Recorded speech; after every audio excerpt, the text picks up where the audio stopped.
Ang kwentong ito ay hango sa totoong buhay. Mula ito sa isa nating kabayan na itago na lang natin sa pangalang Mario. Taong 1988, South Cotabato. Napabuntong hininga. Pinagmamasdan ni Mario ang kapatid. Nakikikain lang sila sa piyestahan. Kaso nga lang nakailang bandehado na magmula kanina. Ilang beses na inaya na aalis pero patuloy pa rin sa pagsandok. Siya na lamang ang nahihiya kaya iniwanan na sa kusina. Lumabas at inantay kung kailan matatapos. Habang nagkakatuwaan sa labas dahil sa ingay ng perya, sinamantala ni Mario ang pagkakataon na magsugal. Kaunti lang ang pera, pero biglang dumami ng magsunod-sunod ang pagkapanalo.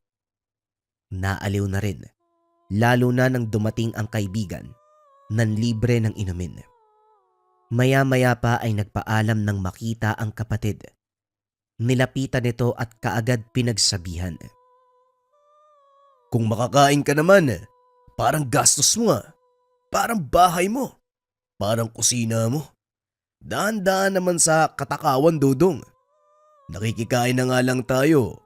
Pinakita mo pa sa lahat kung gaano ka kapatay gutom. Kalalaki mong tao para kang buntis sa lagay na yan. Daig pa ang inahing baboy. Kuya, nilulubos-lubos ko kasi ngayon lang to. Isang beses sa isang taon lang may piyesta. Handaan, kaya bakit parang nag-iinarte ka? At saka sabi naman na may-ari, kumain ako hanggat kaya pa ng tiyan ko. Siya nga hindi nagreklamo ikaw pa. Malamang magpapakabait yan para mapuri ng mga bisita. Ikaw naman utu-uto. Walang ya. Ayusin mo nga yung pantalon mo. Malapit nang lumabas yung itlog mo. Sadya kasi yan, hindi na masara ang butones kasi busog na ako. Sobrang laki ng tiyan ko Naunang maglakad si Mario. Binilisan dahil nahiya sa suot ng kapatid. Bitbit na lamang ang pantalon dahil kapag hindi nahawakan, tuluyang mauhubad. Kamot ulo na lang din dahil ang perang naipanalo sa sugal ay pinamasahe. Nagreklamo sa pananakit ng tiyan si Dudong sa kabusugan kaya hindi masyadong makapaglakad. Pagdating ng tahanan, akala niya dederecho sa pagpapahinga. Naghalungkat na naman sa kusina para kumain.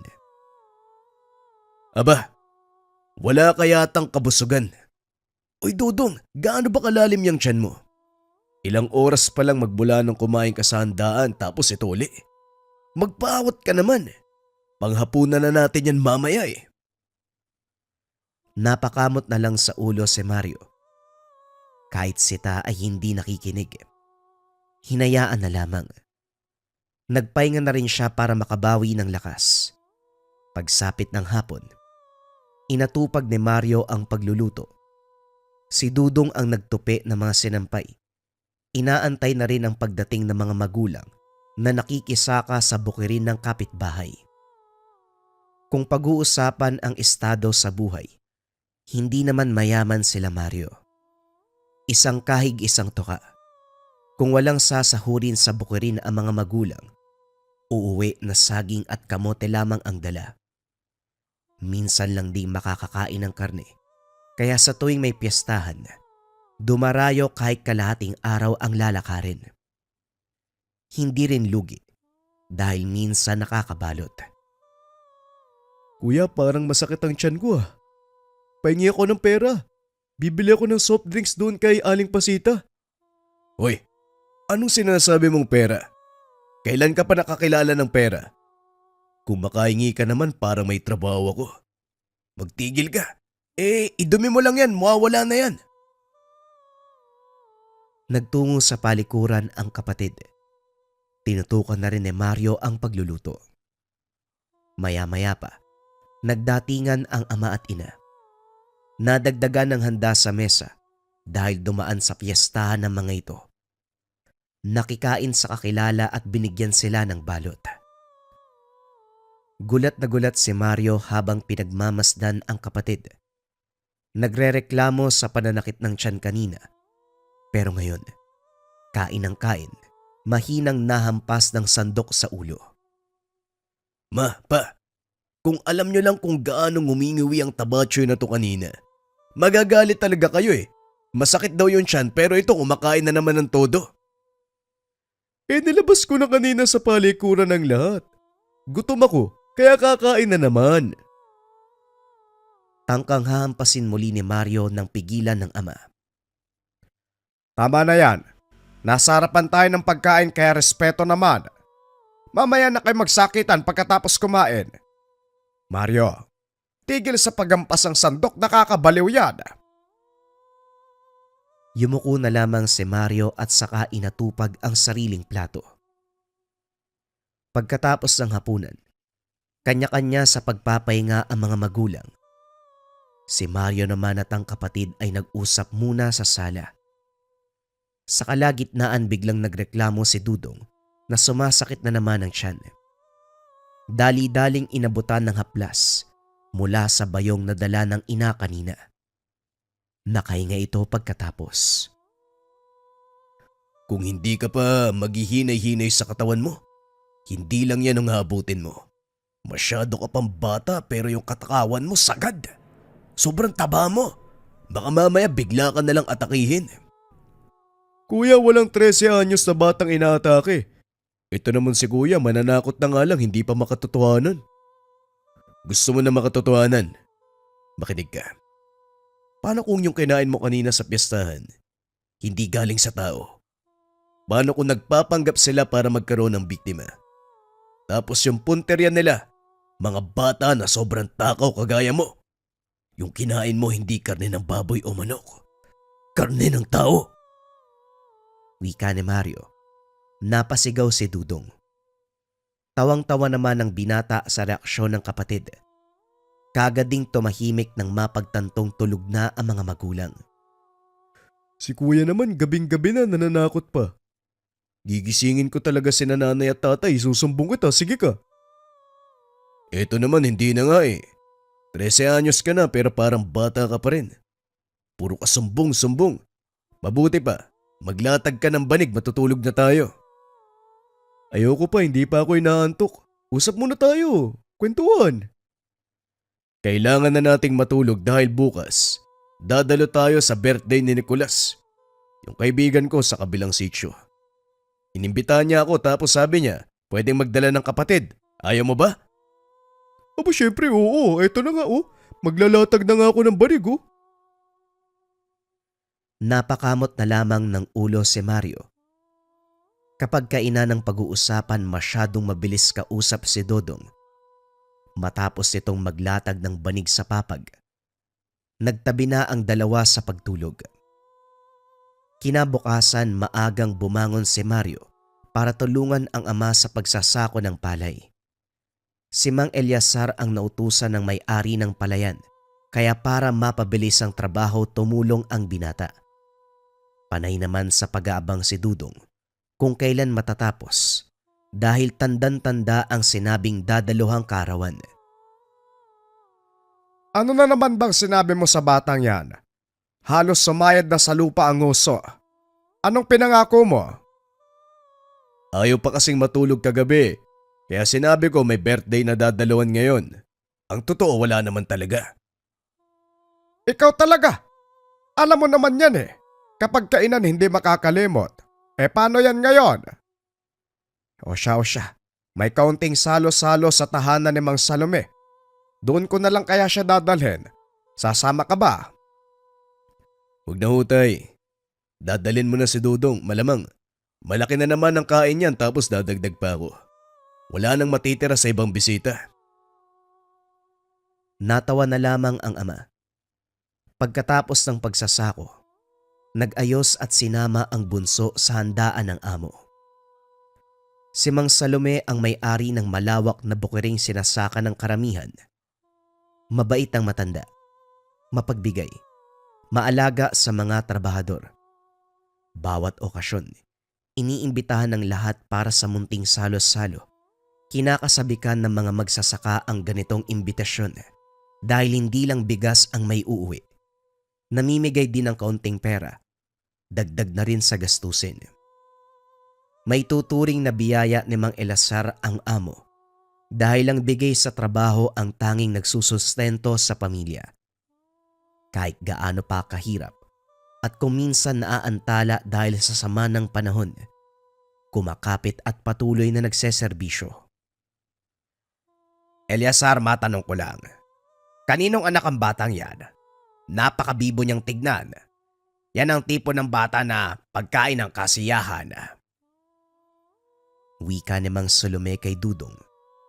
Nasa sulok ito ng mesa, nilalantakan ang bawat putahing makukuha. Bunso ko po yan, sir. Pasensya na po kung masyadong malakas kumain. Ganyan lang talaga siya simula pagkabata. Uwi na rin po kami maya-maya. Pasensya na po kung makalat. Tugon ni Mang Eleazar. Ay nako, hayaan mo lang siya dyan, kumakain lang naman ng bata, walang kaso yan. Sige, doon ka na rin sa kabilang kubo. Nagiinuman at nagkakantahan ng mga kasama mo. Iwanan mo na rito ang bata. Marami namang katulong dito mababantayan din yan. Magsaya ka, dahil ito naman ang punto ng salo-salo. Mahaba ang oras niyo sa pagtatrabaho, kaya lubos-lubosin ang pagsasaya. Nag-aalangan man sa pag-iwan kay Dudong, walang nagawa si Mang Eleazar dahil amo na ang nagsabi. Nakihalubilo sa mga kasamahan hanggang sa nawala sa isipan ang anak. Sa kabilang banda, kain lang ng kain si Dodong. Kahit busog ay panay pa rin ang pagsubo. Pinag-uusapan na makatulong. Ilang beses na ring sinita pero ayaw makinig. Hinayaan na lamang ito. Sa kabilang sulok naman, nakangiting pinagmasdan ni Mang Salome ang bata. Hindi napapangiti dahil sa kilos, kung hindi sa lagay ng katawan. Panay ang paghugot ng hininga upang pakalmahin ng unti-unting nagigising na diwa. Bawat sulyap sa malusog na braso't leeg ng batay napapalunok. Hindi mapakali sa kinauupuan dahil lalong lumalakas ang kagustuhang lapitan ito. Kaso nga lang, minabuting magpigil upang hindi makagawa ng eksena. Nang tumingin sa kanya si Dodong, kagad nginitian na alerto siya nang lumapit ito. Manong, nakita niyo po ba yung tatay ko? Nandito lang po siya kanina Kumain lang naman po ako Wika ni Dodong. Tinignan ng paligid, hinahanap ang ama. Nasa kabilang kubo ang tatay mo. Nga pala, ako si Mang Salome. Amo ako ng tatay mo. Ikaw, anong pangalan mo? Dudong po ang pangalan ko. Saan po ba ang kubo? Pupuntahan ko si tatay. Paano kung kumain ka na lang ng kumain? Marami pa ako dito. Naroon sa loob, gusto mo? Lumiwanag ang mukha ni Dudong. Dali-daling sumunod sa matanda. Pagkapwesto nito sa kusina, binagsakan kagad ng iba't ibang putahe. Tuwang-tuwa naman si Mang Salome nang sunod-sunod ang pagsubo nito. Humihinga ng malalim, sabay silay ng makahulugang ngiti sa labi. Pinapanood hanggang sa matapos sa pagkain. Hinatid ang bata sa kabilang kubo na parang walang nangyari. Lumipas ang oras at sumapit ang madaling araw. Dito lang natigil ang kasiyahan. Sa pagdaan ng buwan, nagpaalam si Mang Salome sa mga trabahador. Uuwi raw ito ng Bacolod upang pangalagaan ang lupain at negosyo. Ang sakahan sa lugar ay benenta. Iba na ang may-ari. Patuloy pa rin naman ang pagsasaka pero iba ang mga ngalaga. Nalungkot ang lahat dahil napamahal na rin sa matanda. Kaso kinakailangang tanggapin ang katotohanan. Bilang pasasalamat sa kanilang serbisyo, binigyan ng sako-sakong bigas at salapi, nakakasya sa panggastos sa loob ng isang buwan. Sa kabilang banda, hindi maunawaan ni Mario ang nangyari sa kapatid. Panay ang reklamo ng masakit ang tiyan. Minsan na ring nagsabi na may gustong isuka pero ayaw lumabas. Hindi mailarawan ng maayos kung kaya't wala ring ideya kung ano. Bukod pa riyan, may pagkakataon na takot sa tubig. Ayaw sa pagkain na may asin. Hindi nakakatagal sa loob ng simbahan. At higit sa lahat, biglang nagigising sa kalagitnaan ng gabi. Nakikita itong tulala. Bagyang mapula ang mga mata habang kinakalmot ang mga bagay-bagay. Hindi rin magawang sabihin sa mga magulang dahil natatakot. Hanggang sa lumipas sa mga buwan, lalong lumala ang sitwasyon. Hindi na nakikilala ang kapatid, lalo na kung susumpungin sa hating gabi. Biglang mananakal, mananakit. Masaklap pa ay nawawala. Umuuwi na lang na duguan ang katawan. Hindi mula sa kanya, kundi galing sa iba. Kapag tatanungin ay walang maaalala. Hindi ko po talaga alam. Basta kumain lang po ko. Masarap po kapag sariwa. Napalanok si Mario kapag ganito ang maririnig sa kapatid. Mababanaag sa mga mata nito ang kakaibang katauhan. Bagay na kinakatakot niya. Hanggang ngayon, wala pang alam ang mga magulang dahil pinadala ng bagong amo sa Bukirin sa kabilang bayan upang doon magsaka. Umuuwi ito 1 o 2 beses kada buwan.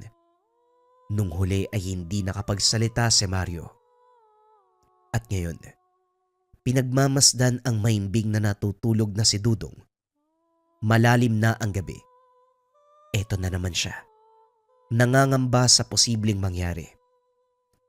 Ilang araw nang walang maayos na tulog dahil sa pagbabantay. Kung minsan para maiwasan, tinatali si Dudong. Pikit mata na lamang siya kapag ganitong sitwasyon dahil sa awa. Makaraan ng ilang sandali, nagulat si Mario nang biglang bumangon ang kapatid. Hindi na sumasagot kapag tinatanong. Kagad din siyang sinugod at sinakal. Binitawan din siya pagkatapos magpumiglas. Pero nagmamadali itong lumabas. Hindi na nahabol dahil mabilis na wala.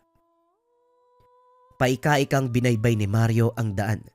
Sumasakit pa ang leeg mula sa pagkakasakal.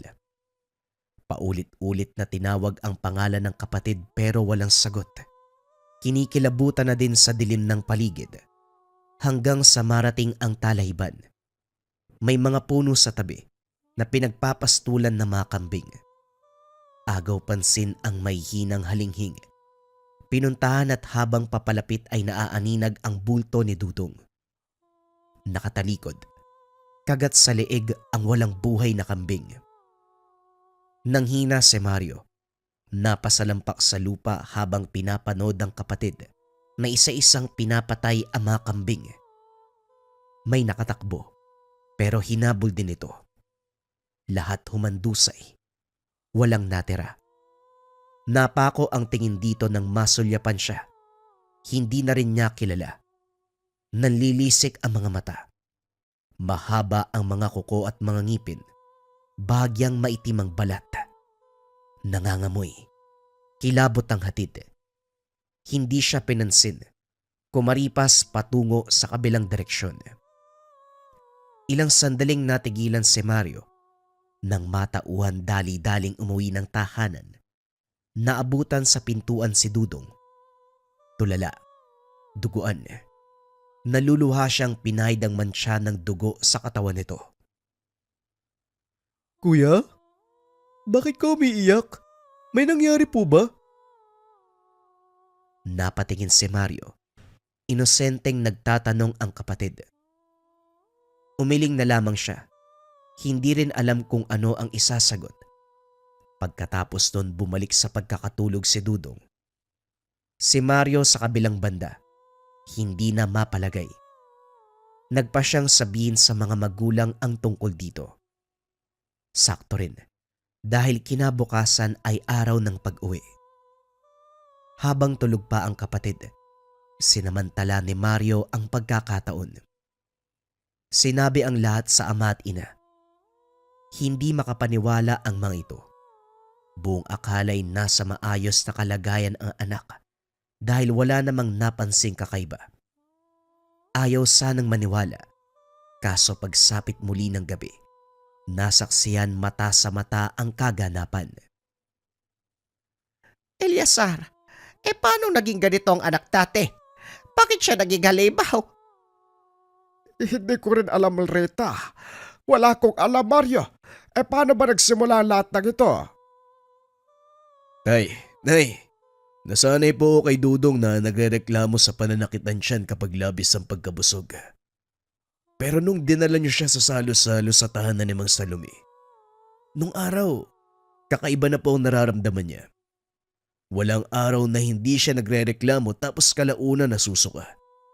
Natatakot sa tubig, biglang nagagalit, naglalaway, nangangalmot. Ilang beses niya na akong sinaktan. Napakalakas po niya kapag sinusumpong. Natahimik si Mang Eliasar. Binalikan sa alaala ang mga kaganapan nung gabi sa handaan. Wala naman siyang napansing kahinahinala dahil puro katuwaan at kainan lang naman ang inatupag ng lahat. Eliasar, baka magaya siya sa tiyahin ko noon. Nayang daw sa pagkain. Hindi kaya halimaw si Sir Salome. Baka siguro kaya nagmamadaling tumakas. Nayang daw na ang anak natin. Kung aswang man si Sir Salome, sana noon pa may magsasakang na biktima. Wala naman eh. Etong si Rita kung makapagsalita, nang bibintang ka na. Sinasabi ko lang ang posibilidad, Eliasar. Isipin mo. Biglang dumating sa lugar na ito si Sir Salome. Nagpapasok ng maraming magsasaka para pabungkalin ng lupa. Masyadong maalaga. Baka kaya ginagawa niyang lahat ng yon para makiayon sa atin. Tapos yun pala, naghahanap lang ng tiyempo kung kailan may mayayanggaw. Bakit mo pa kasi sinama si Dudong doon? Ako pa ang sinisisi mo sa ngayon. Hindi ko nga alam na ganito ang mangyayari, Rita. Naguguluhan din ako kung paano naging ganito. Huwag mong isisi sa akin na kesyo ako ang nagdala kay Dudong. Tay, imbis na magturuan kayo kung sino may kasalanan, bakit hindi na lang tayo mag-isip ng paraan para mailigtas si Dudong? Nakakaawa na ang kalagayan niya. Kung nahihirapan tayo, mas nahihirapan siya. Matapos ang pag-uusap, naisipang maghanap ng albularyo. Nagtungo sa bayan si Mang Eliasar. Nagtanong sa matatanda kung sino ang dapat lapitan sa ganitong sitwasyon. May nagturo na puntahan ng albularyong nagngangalang Mang Sensyo. Matinik na manggagamot, lalo na kung yanggaw ang pag-uusapan. Dala ang pag-asa. Kinonsulta ni Mang Eliasar ang albularyo. Madaling naunawaan ng matanda ang detalyadong pagsasalaysay. Walang pagdadalawang isip na sumama pa uwi ng tahanan. Naabutang sinusumpong ng yanggaw si Dudong. Nagwawala ito. Kinakalmot ang kapatid at ina na pumipigil para hindi makalabas ng tahanan. May araw pa. Isang kahihiyan para sa pamilya ang malaman ng mga tao ang tungkol dito. Kagad sinabuhay ng pangontra ng Mang Sensyo dahilan para manghina ang bata. Ilang buwan pa lang ang nakalipas magmula nang nasalina ng batang ito. Halata sa katawan ng pagiging matakaw, kaya hindi nakakapagtaka kung sasabihin niyong may nakain ito. Isang alok lang, papatusin ka agad. Batay sa pakiramdam ko, nagmula ang sumpa sa isang matandang lalaki na nandito lang din sa lugar. Hindi ko na magilap ang puwersa ng matanda. Marahil umalis na. May kakilala ba kayo? Nagkatinginan si Aling Rita at Mang Eliasar. Ang deskripsyong binitawan ng albularyo ay umakma kay Mang Salome. Hindi makapaniwala, tama ang hinuha ng asawa. Hindi rin nakapagsalita sa gulat. Napangiti na lamang si Mang Sensyo. Marami ng pasyente ang ganito ang sitwasyon. Napapailing na lang din. Kaya palagi kong sinasabi sa mga magulang, alagaan at bantayang mabuti ang mga anak. Lalo na yung madaling mauto pagdating sa pagkain. Maraming demonyo nagkalat, naghahanap ng ganitong bata. Silang mabilis kapitan ng sumpa. Tignan nyo ang nangyari. Gusto ko lang din na ipaalam sa inyo. Mahihirapan akong gamutin ang kasong ito dahil nakatikim na ng laman at dugo ng tao. Sa madaling salita, kapit na ang pagkaaswang. Kandali lang ho, ang ibig niyo po bang sabihin? May tao na ng biktima sa anak ko. Paano naman po nangyari yan, Manong? Tanong ni Aling Rita. Nagtanong ka pa talaga kung paano nangyari. Malamang aswang ng anak mo kaya posible yon. Ano po ba ang gagawin natin ngayon, Manong? Gagamutin ko ang anak mo. Pero gusto kong ipaalam sa inyo na hindi nangangahulugang gagaling siya ng tuluyan. May posibilidad na mamatay ang bata. Lalo na kapag hindi kakayanin ng katawan niya. Ipagdasal nyo na lamang. Maganda kayo ng silid kung saan gagamutin ang anak nyo. Pakibilisan! Kagad kumilos si Mang Eliasar at Mario. Inihanda ang kwarto, maging ang mga kagamitan na hiningi ng albularyo, katulad ng kandila, sisidlan, at inutusan na rin sila magdasal para sa kaligtasan ni Dudong.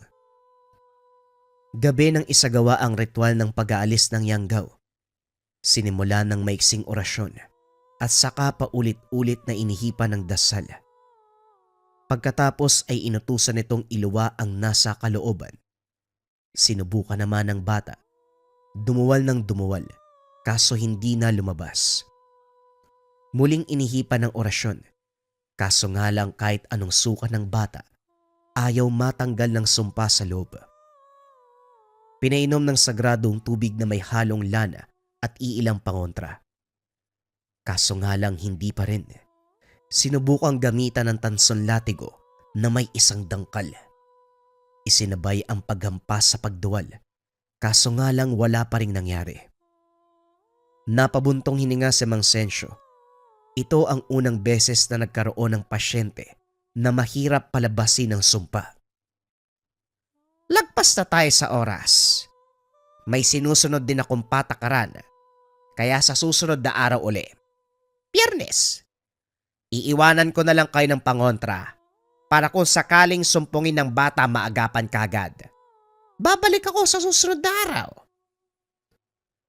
Manong, paano kung dito na lang po kayo matulog? Ihanda ko lang po kayo ng kwarto. Natatakot po ko na baka kapag wala kayo, lumala ang kalagayan ng anak ko. Iho, kung ganyan man, mapapabayaan ko ang gawain sa tahanan. Hindi lang sa panggagamot umiikot ang buhay ko. Marami akong inaatupag. Huwag kayong mag-alala. Pinainom ko ng pangontra si Dodong. Kung umandar man ang pagkayanggaw, hindi na gaanong mahihirapan. Basta ipainom o isaboy sa ulo ang binigay ko sa inyo kapag susumpungin. Papalik naman ako eh. Etong tali rin pala. Merong basbas yan. Kaya kung pakiramdam nyong magwawala na ang bata, talian ka agad. Pinalipas ng pamilya ang mga araw.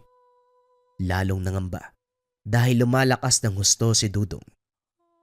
Malaking tulong ang tali na iniwanan ng manggagamot. Kaso nga lang hindi maiwasang kabahan kapag oras na dahil parang mapipigtas. Sa kabutiang palad, hanggang pagpapalit anyo lamang ang bata, kagad sasabuyan ng pangontra, ayaw inumin. Pagsapit ng araw nang magbalik si Mang Sensyo, kagad sinimula ng ritual. Walang tigil sa pagsambit ng orasyon. Pagkatapos ay sinasabayan ng may hinang kumpas ng latigong tanso. Sa kabutiang palad, nailuwa na rin ang sumpa sa wakas. Mangiyak-ngiyak si Dudong habang hinahagod ang dibdib. Aniya, masyadong masakit mula sa tiyan hanggang lalamunan. Unti-unti na rin nanumbalik sa wisyo ang pag-iisip. Nagtatanong kung ano ang nangyari. Ang huling naaalala, yung mga araw na wala pang iniinda. Sa kabila nito, patuloy pa rin sa pag-iwan ng gamot si Mang Sensyo. Naninigurado ang albularyo. Ito naman ang pinainom kay Dudong araw-araw hanggang sa maubos ang laman ng bote. Sa paglipas ng mga buwan, sa kabutihang palad tuluyang gumaling ang bata. Sa lahat na nangyari si Mario ang labis na natuto. Siya ang palaging kasama ng kapatid at siya ang saksi sa mga kaganapan magmula nang nakaramdam ng sintomas. Naisip ng binata na kung sinabi kaagad sa mga magulang, malaki ang tsansa na magamot kaagad ang kapatid. Para naman sa ama at ina, Mang Eliasar at Aling Rita, malaki ang pagkakamali na masyadong tutok sa kabuhayan na pabayaan ang anak. Walang ibang sinisisi ang mga ito kung hindi ang kanilang mga sarili dahil bali-balik ta rin man ang mundo. Kargo ng magulang ang mangyayari sa anak. Nagkulang sila sa paalala, nagkulang sa paggabay. Para naman sa 13 anyos na si Dudong, unti-unting nabawasan ang timbang, dahan-dahan sa pagkain, kung minsan pa'y natatakot dahil baka may sumpa na makain. Maigpit na itinago ng pamilya ni Dudong ang tungkol sa katotohanan. Nakatikim na ito ng dugo ng tao. Hindi man malinaw kung sino ang nambiktima, pero iniwasan na lamang banggitin upang hindi na maalala ng pamilya ang masakit na bangungot ng nakaraan. Ang tanging binaon nila, ang lahat ng natutunan, nang minsang mayanggaw si Dudong nang dahil sa katakawan. O mga kabayan, sinong matakaw sa inyo? Ingat kayo. Anyways, bagong kwento ang kasunod. Simulan na ang storya. Ang kwentong ito ay hango sa totoong buhay. Mula ito sa isa nating kabayan na itago na lang natin sa pangalang Andres. Taong 1973. Laguna. Sa isang baryo sa gilid ng kagubatan sa bayan ng Magdalena, tahimik ang mga gabi. Madilim ang paligid. Walang kuryente sa karamihan ng bahay. Lampara lang ang nagsisilbing ilaw sa gabi. Nasa kalagitnaan ng tag-ulan noon, kaya madalas ang putik sa daan at ang mga gabi malalamig, mabigat ang hangin. Si Andres, 17 taong gulang, nag-iisang anak ni Mang Tomas. 5 taon ng patayang ina. 2 taon pa lang ang nakalipas mula nang mawala ang kanyang nakababatang kapatid na si Pedro. Isang gabi, bigla na lang itong nawala habang naglalaro sa likod ng bahay. Hanggang ngayon, wala pa ring nakakaalam kung saan ito napunta. May mga gabi, hindi dinadalaw si Andres ng antok. May naririnig siyang tinig mula sa kagubatan. Hindi sigaw, hindi rin bulong. Isang mahinang alingawngaw na parang nagmumula sa malayo, pero malapit lamang sa pandinig. Tay, narinig niyo po ba kagabi? Para pong boses ni Pedro. Tama na, Andres. Matagal na tayo naghahanap. Kung nasaan man ang kapatid mo, ipagdasal na lang natin siya. Tahimik si Andres pero sa loob niya, alam niyang hindi lang dasal ang kailangan. May kakaiba sa boses na naririnig tuwing gabi. Parang hindi tao. Parang pamilyar, pero may halong lamig na dumidikit sa buto. Kinagabihan habang ang ulan ay dumadampi sa pawid ng kanilang bubong, muling dumating ang tinig. Andres! Andres, halika! Hindi makagalaw sa kama, nanigas ang mga daliri. Hindi lang basta tinig, parang boses ni Pedro. Pero basag, sirang plaka na paulit-ulit. Kinabukasan dumaan siya sa bahay ni Lola Sayon, ang matandang alam ng lahat na may alam sa mga kababalagan. Nakatira ito sa dulo ng baryo, malapit sa masukal na bahagi ng kagubatan. Lola Sayon, may gusto po akong itanong. Ayos lang po ba? Naririnig mo na ano? Matagal na yung boses na yan, Andres. Hindi mo kapatid yan. Pero kapareho niya po, Lola. Si Pedro po ang tumatawag. Ang yawa, kayang gayahin ng boses ng mga mahal mo. Kapag sinagot mo yan, dadalhin ka rin kung saan dinala si Pedro. Po? Yawa? Ang yawa ay hindi nila lang na basta mong makikita.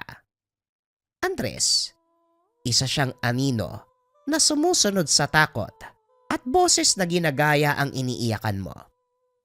Hindi lagi may sungay o matulis na kuko. Minsan, tinig siya ng kapatid mong nawawala, ng batang iniwan, ng kasalanang ayaw mong aminin. Hindi niya kailangan ng katawan mo. Ang kailangan niya ay paniniwala mo. Nanlamig ang pakiramdam ni Andres. Hindi pa rin makapaniwala. Yawa, totoo ba ito? Pero gabi-gabi lumalakas ang boses. Lumalapit sa kanya. Isang gabi habang nagsasara ng bintana ng kanilang kubo, biglang may dumungaw mula sa dilim ng gubat. Isang aninong parang tao, pero hindi gumagalaw gaya ng normal. Parang dumudula sa hangin. Andres, Kuya, tulungan mo ko. Sumisinghap si Andres. Boses talaga ni Pedro. Ngunit sa liwanag ng kidlat, nakita na wala itong paa. Nakatayo sa ere at nakabitin ang ulo. Ang mga mata, itim na walang puti. Kumidlat muli. Sa isang iglap na aninag ni Andres ang buong anyo ng nilalang sa labas. Mula ulo hanggang bewang. Mukha ito ni Pedro. Suot pa ang lumang gamit na madalas isuot ng kapatid tuwing gabi. Pero mula bewang pababa, wala nang laman. Parang usok na unti-unting humahalo sa dilim ng gabi. Pedro? Pedro? Ikaw ba yan? Hindi gumalaw ang nilalang. Nakatitig lang ito kay Andres. Nakangiti. Pero ang ngiti na ito ay hindi na ng isang bata, kung hindi isang nilalang na may alam sa takot ng tao. Mabagal nitong inangat ang kamay at tinuro si Andres. Halika na, Kuya. Malamig dito. Gusto ko nang umuwi. Muling kinalibutan si Andres. Naramdaman na parang may humihila sa kanya mula sa loob. Sa kabila ng malamig na hangin, bumubulwak ang pawis sa kanyang batok. Pilit na sinarado ang bintana, ngunit tila mabigat ito sa kanyang mga kamay.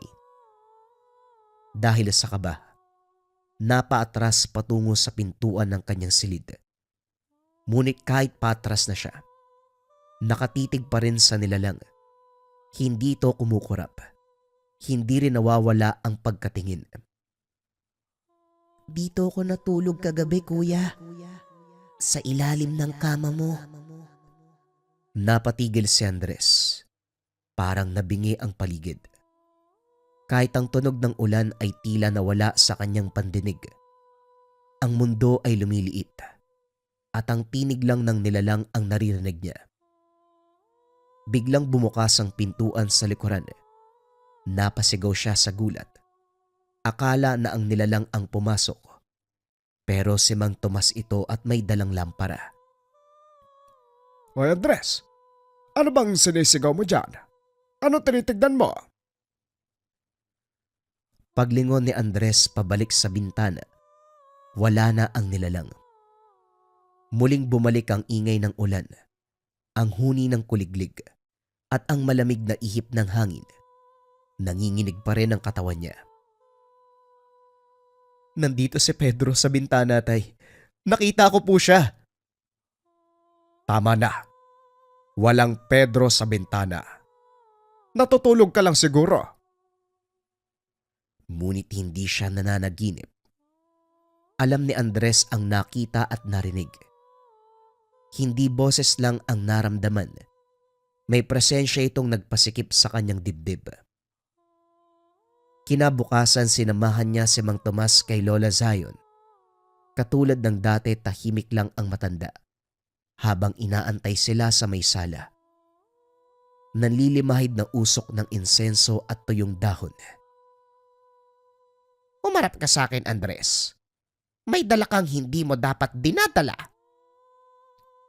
Umupo si Andres. Hindi pa siya nakakapagsalita. Kinuha na ni Lola Zion ang isang lumang salamin. Pinaharap ito kay Andres. Sa likod ng kanyang refleksyon, may aninong nakasilip sa bintana ng kanyang alaala. Hindi na si Pedro ang kasama mo gabi-gabi. Isa ng ibang nilalang ang humahawak sa tinig niya. Pero ano pong kailangan niya? Kaluluwa. Hindi ka pa niya makuha dahil may natitira pang liwanag sa puso mo. Pero bawat sagot mo sa kanya, bawat tingin sa mata, nababawasan ito. Tumayo si Andres. Nanginginig ang tuhod. Parang ayaw nang bumalik sa kanilang bahay. Pero wala siyang ibang matutuluyan, kaya kailangan ng harapin ng nilalang. Kailangan malaman kung totoo nga bang si Pedro ang dinala nito o isa lamang itong muka na ginamit para makahuli ng isa pa. Gabi na naman. Sa kanyang kama nakapikit si Andres. Hawak ang isang bagay na bigay ni Lola Zion. Tinanong niya ang sarili, anong gagawin kapag bumalik ang tinig? Tahimik ang paligid.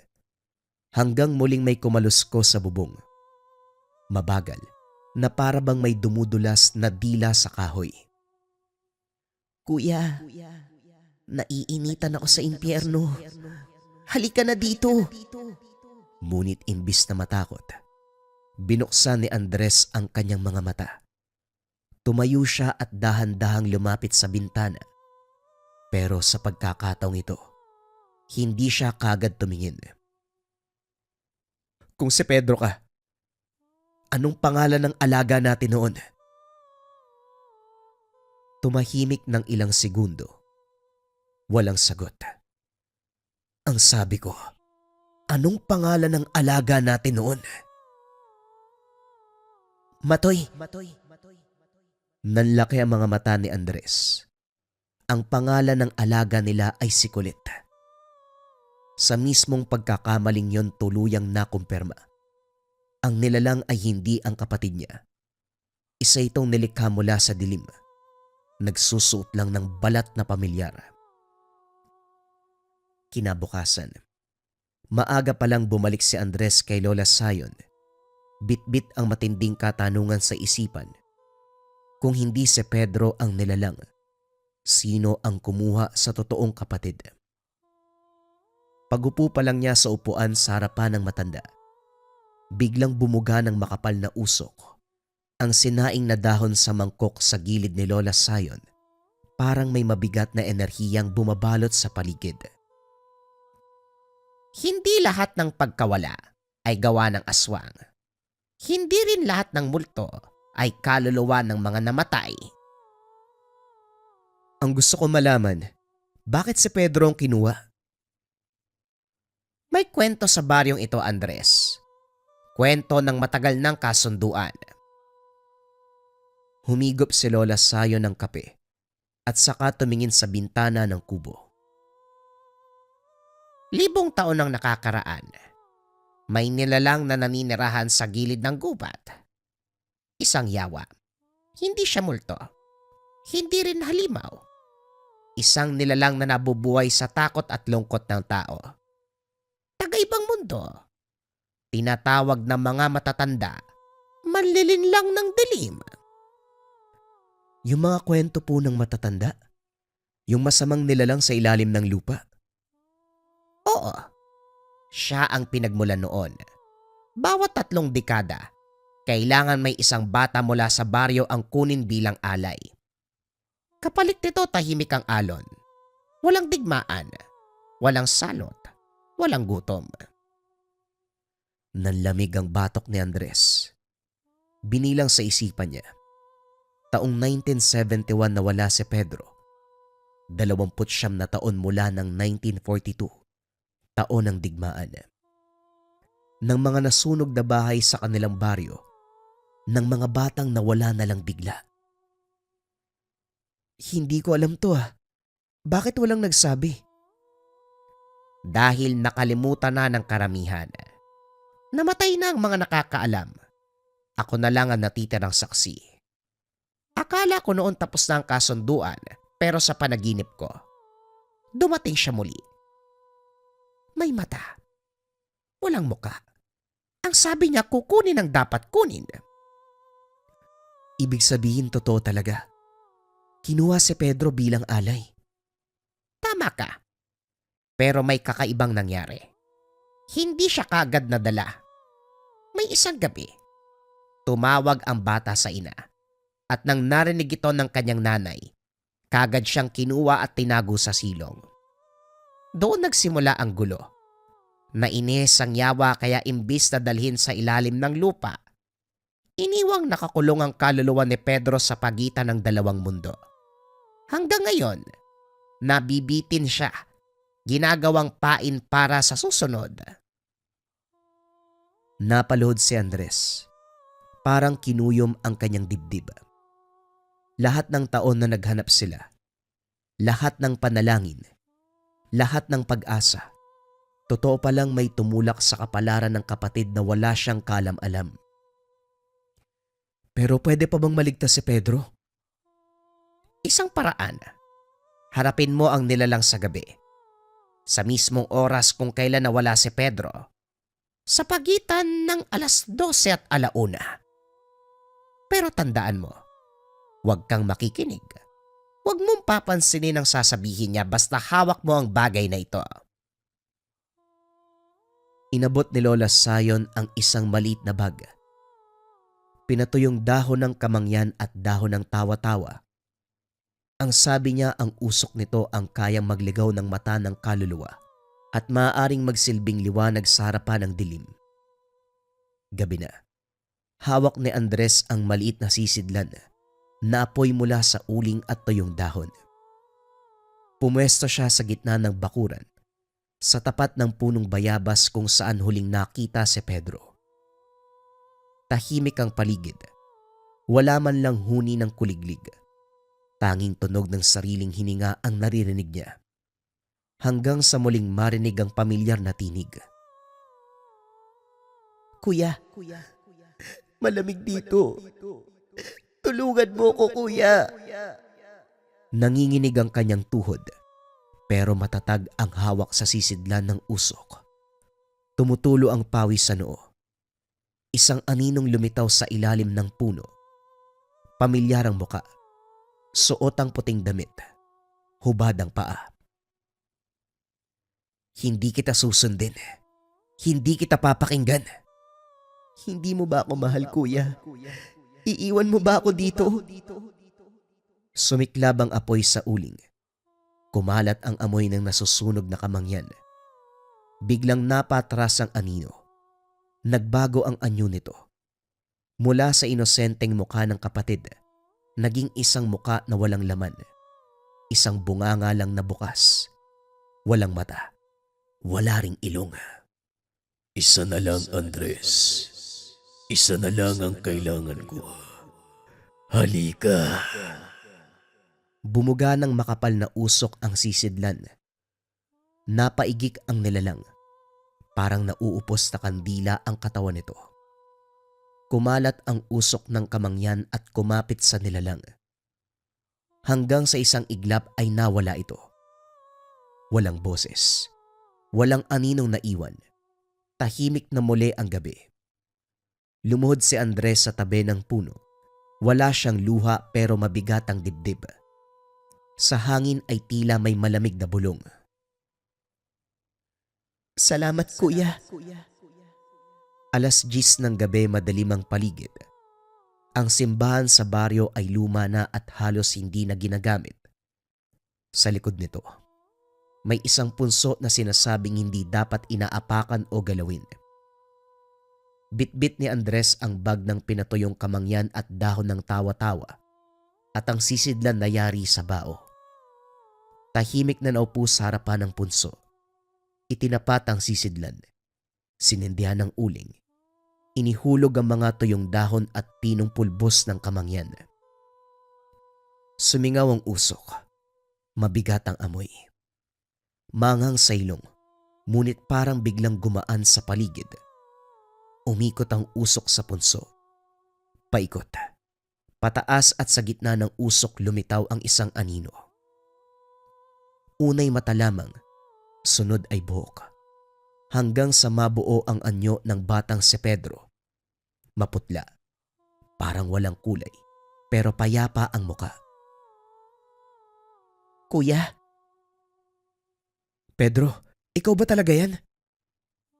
Hindi ko alam kung nasaan ako, kuya. May liwanag pero malamig eh. May tinig na tumatawag, ang sabi niya doon daw ako dumaan, pero wala akong makita. Huwag kang susunod. Huwag kang aalis. Dito ka lang. Gusto ko nang umuwi, kuya. Tumulo ang luha ni Andres. Inabot ang anino ng kapatid. Pero parang usok itong dumula sa kanyang palad. Walang mahawakan at wala ding init o bigat. Puro alaala. Biglang gumalaw ang lupa. Ang punso ay parang nilamon ng sarili nitong anino. May singaw na mainit ang sumisigaw mula sa ilalim. Kasabay nito, naamoy ni Andres ang matagal niya nang hindi naaamoy. Ang amoy ng sunog na karne. Mabangis. Mabigat. Mula sa likod ng punso may tumindig na anino. Mas mataas kaysa sa puno ng bayabas. Mabagal ang galaw. Parang usok na binigyan ng laman. Isa itong nilalang na walang muka. Ang katawan nito ay gawa sa pinagdikit na peraso ng itim na alikabok. Tuyong balat. Naglalakad na galit. Isa pa. Isa pang tugo. Isa pang kapalit. Hindi mo na siya makukuha. Hindi na ako matatakot sa'yo. Hindi mo kailangan matakot, bata. Kailangan ko ang kasalanan mo. Ikaw ang nag-iwan ng kapatid mo noon. Ikaw ang huling nakakita sa kanya. Umuwi ka ng mag-isa at iniwanan mo siya. Napatigil si Andres. Parang sinampal ng malamig na tubig. Totoo, ang huling gabi bago nawala si Pedro. Inutusan siya ng ama na hanapin ang kapatid sa likod bahay. Pero dahil umuulan noon, tinamad siyang lumabas. Pumasok na lamang siya. Nagsinungaling. Sinabing wala sa labas si Pedro. Dahan-dahang tumingin si Andres kay Pedro. Tahimik lang ang bata. Wala sa mukha nito ang galit. Wala din ang lungkot. Parang nag-aantay lang. Sa akin na siya. Binuksan mo ang pintuan noon. Ikaw ang dahilan dahil isa kang taksil. Pinilit ni Andres ang sarili. Lumapit siya kay Pedro. Dinampian niya ng usok ng kamangyan at tawa-tawa ang anyo ng kapatid. Umusok ang paligid. Nagliyab ang ilalim ng punso. Napasigaw ang yawa. Hindi pwede. Hindi mo pwedeng bawiin ng kapatid mo. Hindi ako perpekto, oo. Nagkamali ako. Pero hindi kita hahayaan na gamitin ang kasalanan ko. Tapusin na natin to. Muling sinabuyan ni Andres ng pulbos ng kamangyan ang sisidlan. Mas makapal na usok ang lumabas. Nagbuga ng puting liwanag. Napasigaw muli ang yawa. Nagmistulang bagsak na banga ang katawan ng nilalang. Nagkanda bitak-bitak. Unti-unting naglaho. Nang muling tumahimik ang paligid, wala na ang anino. Wala na rin si Pedro. Ngunit sa hangin, sa ilalim ng huling bugso ng usok, narinig ni Andres ang bulong. Kuya, maraming salamat po. Hindi pa siya sigurado kung tapos na talaga ang lahat. Sa ilalim ng punso may natitira pang basag na bahagi. Parang piraso ng maskara na may butas sa mata. Dahan-dahan itong kinuha ni Andres. Maalinsangan ang pakiramdam pero wala nang galit sa paligid. Tumingin siya sa langit. Walang buwan pero ramdam niya na may liwanag. Hindi niya maipaliwanag pero parang may humahaplos sa batok niya. Hindi malamig at hindi rin mainit. Para bang hangin na may dalang paalala. Hindi pa tapos ang lahat pero hindi siya nag-iisa. Tinignan muli ang hawak na maskara. Basag ito sa gilid. May bitak mula sa mata hanggang panga. Ang ibabaw ay tila yari sa pinatigas na putik. May bakas ng uling at mga pinong hibla ng buhok na parang buhok ng tao. Ngunit ang isang butas ng mata na natiling buo. Sa sobrang dilim ng butas, pakiramdam ni Andres may nakasilip mula sa loob. Sa halip na itapon, dinala ito at dahan-dahang tumayo. Lumingon sa paligid. Wala nang usok mula sa punso. Tahimik ang paligid at ang gabi. Pero sa ilalim ng katahimikan, naroon pa rin ang bigat. Hindi ng takot, kung hindi ng tanong. Pag-uwi ng bahay kagad sinarado ang pintuan. Ibinaba ang sisidlang may uling at ang abong natira sa lamesa. Tumingin sa paligid. Walang gumalaw. Ngunit sa loob niya, may pintig na hindi humuhupa. Nilabas niya ang maskara. Inalapag ito sa ibabaw ng lumang baul sa tabi ng kama. Tinitigan ito habang nakaupo. Hindi siya makatulog. Sa bawat pagkurap ng mga mata, para bang may gumagalaw sa sulok ng silid. Anino lang. Sandali lang. Pero sapat para pagpawisan ng malamig. Napapikit sandali. Ngunit sa sandaling iyon, may marahang tunog sa labas ng pintana. Isang kaluskos. Isang mabagal na hakbang sa tuyong damo. Tumayo si Andres. Hindi siya humawak ng itak. Hindi rin siya nagsindi ng lampara. Sa halip kinuha ang sisidlang may natirang abo ng kamangyan at tawa-tawa. Inihipan ito. Bahagyang nagliyab ang uling sa loob. Bumuga muli ng usok. Humalo sa hangin. Lumapit siya sa bintana. Walang aninong tao, ngunit sa ilalim ng puno sa may likod ng bahay, may nakatayo. Maliit, tila bata, hindi kumikilos, hindi rin nagsasalita. Binuksan ni Andres ang bintana, dahan-dahan, nanginginig, pero hindi siya umatras. Pedro? Hindi sumagot ang anino, pero dahil sa liwanag ng buwan, nakita niya ang puting damit. Gaya ng suot ni Pedro bago ito mawala. Humakbang ng isa. Mabagal, maingat, hanggang sa lumantad ang muka. Hindi buo dahil parang nawawala ang kalahati. Isang mata lang ang naroon. Isang itim ang kulay. Bumalik ang kaba sa dibdib ni Andres. Ngunit sa halip na umatras, isinaboy niya ang usok sa labas. Kung hindi ikaw si Pedro, huwag kang lalapit. Napatigil ang nilalang. Tumagilid ang ulo nito na parang nagtataka. Sinusubukang unawain ang sinabi ni Andres. May narinig na bulong. Hindi galing sa labas, kundi sa likod niya. Ang ilaw. Hindi laging proteksyon. Napalingon siya. Walang tao sa silid. Ngunit ang maskara sa ibabaw ng baul, wala na sa dating pwesto. Nang ibalik niya ang tingin sa bintana, wala na rin ang bata. Walang yabag, walang hangin. Parang wala talagang dumaan. Hinagilap niya ang maskara. Nakita niya ito sa sahig. Pero baliktad.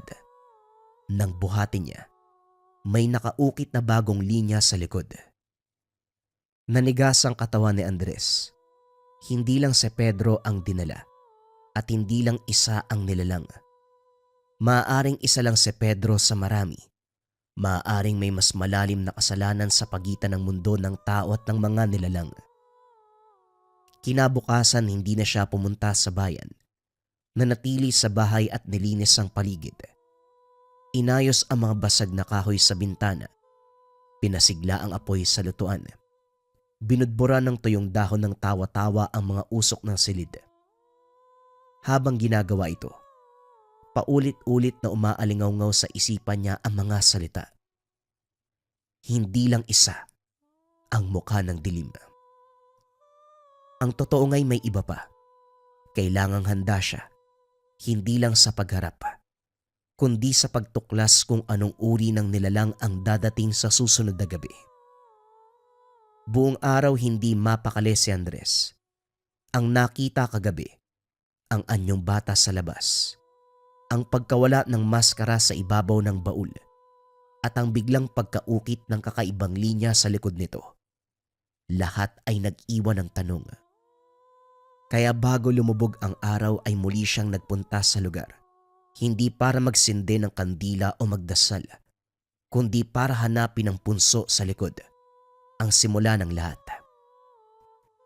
Pagkarating doon ay may kakaiba na naramdaman. Ang hangin ay hindi nakagaya ng dati.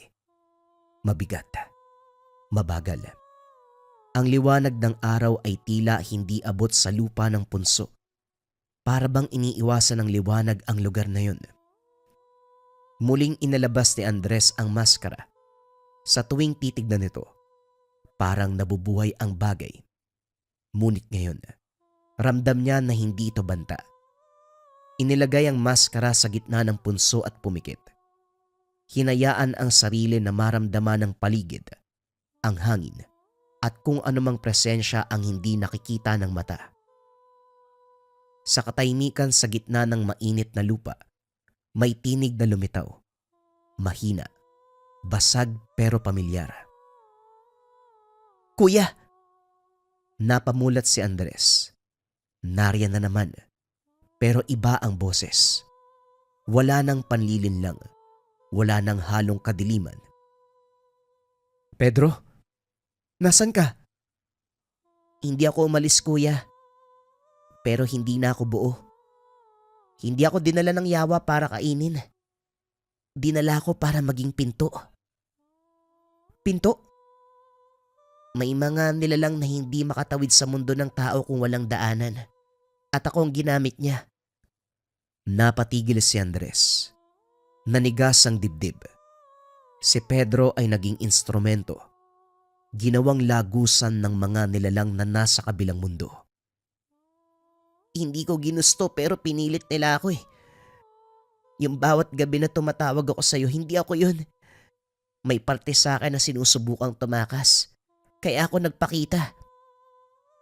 Bakit ngayon mo lang sinabi sa akin? "Dahil ngayon ko lang din namalayan eh." Malaya ka na ba ngayon? "Kalahati, kuya. Pero may isang bahagi sa akin na nahulog eh. Nasama sa mundo ng dilim. Hindi ko na siya maibabalik pa." Tumulo ang luha ni Andres. Napaload siya sa tabi ng punso. Pilit niyang hinahanap kung saang lupa nailibing ang kabuuan ng kapatid. Hindi na ba kita pwedeng iligtas? "Hindi ako tuluyang nawala. Hanggat naaalala mo ko, buhay pa din ako sa loob mo." Sa sandaling iyon, biglang lumamig ang paligid. Umihip ang hangin, pero hindi mapanganib. Salip ay parang yakap ng matagal nang nawala. Bumalik ang kanyang isipan sa gabing nawawala si Pedro, kung saan tinamad siyang lumabas at hanapin ito. 2 hakbang sana, 3 tawag sana, 1 sulyap lang sana, pero hindi niya ginawa. Patawad, Pedro. Kung naging mas matapang lang sana ako noon, hindi mangyayari yan. "Hindi mo kasalanan, kuya. Nakatadhana ang lahat." Bumangon si Andres at kinuha ang maskara. Tinignan sa huling pagkakataon at sa gilid nito kusang lumitaw ang isang guhit, isang mata na nakapikit. Sabay sa pagsara ng mata ng maskara, may nakita si Andres na anyo sa langit. Isang kumpol ng liwanag na hugis batang nakatingin sa kanya. At sa isang iglap, naglaho sa gitna ng araw. Ilang minutong lumipas, tahimik na ang gabi. Wala nang yabag, wala nang anino, wala nang kaluskos sa bubong. Sa bawat pagsindi ni Andres ng lampara tuwing gabi, inilalagay ang maskara sa tabi.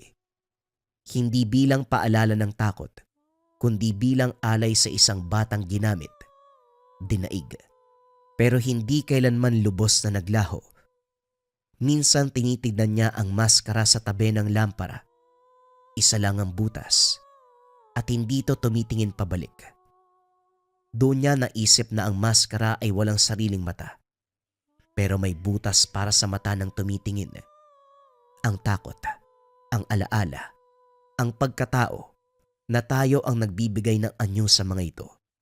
Depende sa kung paano natin hinaharap ang kadiliman. At sa mga gabing walang buwan, doon niya nakikita ang pinakamalinaw ang liwanag.